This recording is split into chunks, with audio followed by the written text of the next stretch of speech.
Hello guys, welcome to KOCHARI REVIEWER. আজি আমি কথা পাতিম ভুল ভুলাইয়া 3 বিষয়ে। তো ভুল ভুলাইয়া 3 এই মানে এইটো ইয়াৰ দিৱালীত আহিব চাগে। সো তাৰ কাৰণে মই বহুত এক্সাইটেড আছো। কাৰ্টি গাৰ্ডিয়ান আৰু নিউজ মানে এনেকা আহিছে যে তৃপ্তি ডিমিডি যোনজনী মানে এনিমেলত যে আছিলে যে এজনী ভাবিটো এজনী মানে ভুল ভুলাইয়া 3 মানে বিদ্যা বালন যোনখন ফিল্ম আহিব মানে কাৰ্টি গাৰ্ডিয়ান আৰু বিদ্যা বালনৰ তাত ওলাব বুলি আছে মানে সেইখন ফিল্মত তৃপ্তি ডিমিডিও আহিব চাগে মানে কনফাৰ্ম মানে আহিব। তো কালি ৰাতি মানে এই ভিতৰত যেতিয়ালৈকে পৰহি হ'ব মানে পৰহি ৰাতি মানে তৃপ্তি ডিমিডিয়ে মানে ভুল ভুলাইয়া 3 নামত মানে এটা পোষ্ট কৰিছিলে ইনষ্টাগ্ৰামত। তো এখন পোষ্ট কৰিছিলে যোনখন মই এটা দিছো চালৱা। তো এখন পোষ্ট কৰিছিলে। তো ইয়াৰ পৰা মানে কনফাৰ্ম হৈছে যে তৃপ্তি ডিমিডি মানে এই তাই ভুল ভুলাইয়া 3 কাৰ্টি গাৰ্ডিয়ানৰ লগত থাকিব।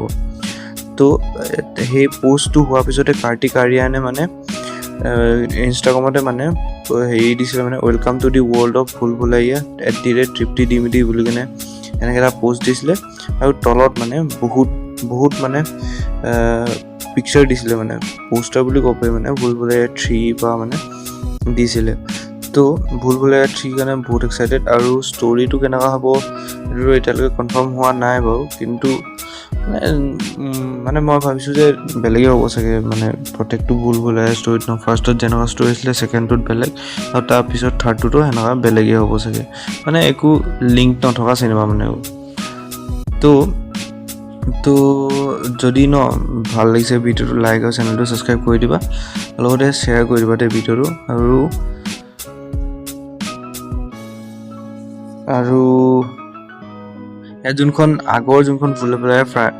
ভুল ভুলাইয়া ফ্ৰেঞ্চাইজি যোনখন আগৰ চিনেমা আছিলে মানে ভুল ভুলাইয়া 2 তাত মানে তাত আছিলে কাইৰা আদভানীক মানে ৰিপ্লেচ কৰিব তৃপ্তি ডিমিডিয়ে। তো এনেকুৱা হ'ব আৰু তাততো আহিব আৰু বিদ্যা বালন আহিব। বিদ্যা বালনৰ মানে এক্টিং পাৰফৰ্মেঞ্চ কিমান আছে তো তোমালোকে জানাই।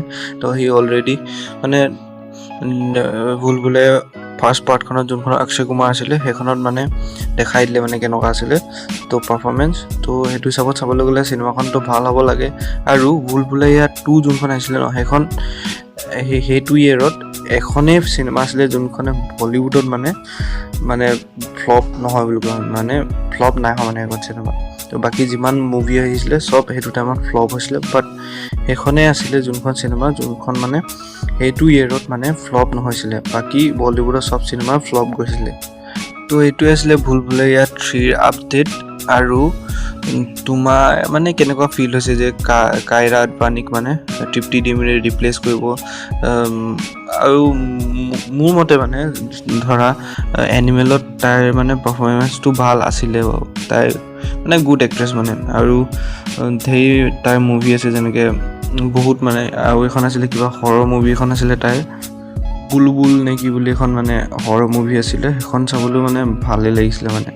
তো তাইৰ এক্টিং পাৰফৰ্মেঞ্চ মোৰ ভালেই লাগে কাইৰা আদভানীতকৈ, কিন্তু মানে তথাপি মানে এনিমেলত তাই কেৰেক্টাৰ মানে যেনেকৈ পাৰ্চিউ কৰা হৈছিলে মানে যেনেকৈ দেখাইছিলে সেনেকুৱা টাইপত মানে যদি হয় ভুল ভুলাইয়া 3 তেতিয়াহ'লেতো আমাৰ নিচিনা ল'ৰাবোৰ কাৰণেতো ভালে হ'ব, কিন্তু তথাপি মানে এনেকুৱা এটা কেৰেক্টাৰ মানে সেইখন চিনেমাত ভাল নালাগিব কেলৈ কি এখন হৰৰ মুভি আৰু তৃপ্তি ডিমিডি মানে বেলেগ এটা কাম কৰে মানে। চ' আমাৰ ল'ৰাবোৰ মনত বেলেগ এটা কাম কৰে। চ' সেইকাৰণে তৃপ্তি ডিমিডি মানে এজ এ মানে সেনেকুৱা ভূতৰ কেৰেক্টাৰত মই মানে ইমাজিন কৰিব নোৱাৰোঁ মানে। তথাপি চাওঁ কি হয় মুভিখন, চোৱাৰ পিছতে ক'ব পাৰি। আৰু এনেও কাহিনী এটা আছে, ডোন্ট জাজ এ বুক বাই ইটছ কভাৰ বুলি কিনে এটা কাহিনী আছে। তো চাই লওঁ কি হয়। তো ইয়াতে ভিডিঅ'টো শেষ কৰিছোঁ। তো মই যাওঁ, বাই।